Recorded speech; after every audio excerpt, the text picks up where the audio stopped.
Saving lives is not easy. Sometimes we don't know how to prevent disease or death, which is tragic. But there are millions of lives we know exactly how to save. We can save them easily and cost-effectively with vaccines. I like to say that vaccines are miracles. They're miracles because giving children a couple of drops or a shot in the arm can prevent some of the worst childhood diseases for a lifetime. And that, to me, is a miracle. Measles is one of the most contagious diseases in the world. But just 2 shots make a child immune to measles forever. And each dose costs just 18 cents.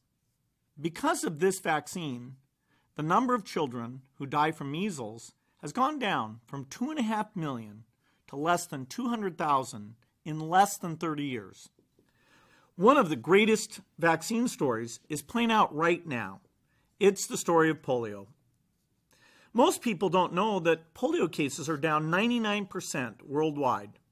There are only 4 countries in the world where transmission of the disease has never been stopped.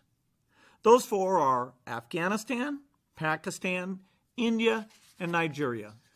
Only one disease has ever been completely eradicated. That's smallpox. And because of vaccination, polio is on the threshold of being the second. The polio campaign takes an enormous commitment. In India, for example, there are 2 million volunteers working in the fight against polio. Twice a year, they set up 800,000 vaccination booths around the country at schools, hospitals, and community centers. After that, they visit more than 200 million houses, one by one. Then they go to train stations, bus stations, and ferry terminals to put polio drops in the mouths of all the children. All that hard work is paying off. Just 41 kids in India suffered from polio in 2010. I feel confident that India will soon stop transmission of polio entirely. With numbers that low, it's tempting to say we've done enough. It's not worth putting in the enormous effort to take care of the last few pockets of polio. There are 2 reasons why that's the wrong way to look at it. The first reason is that it's impossible to keep polio at these low levels indefinitely.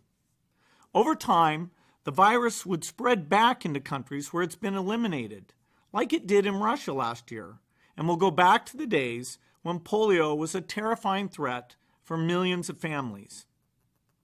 We have seen that polio anywhere is a threat everywhere. The second reason we can't stop now is that finishing the job will energize the whole world around the great cause of saving children's lives. Big victories like eradicating a disease make us proud of what human beings are able to do for one another. And that pride inspires us to do even more. Vaccines save lives. They're the simplest, most inexpensive, most effective way to give all children a shot at a healthy, productive life.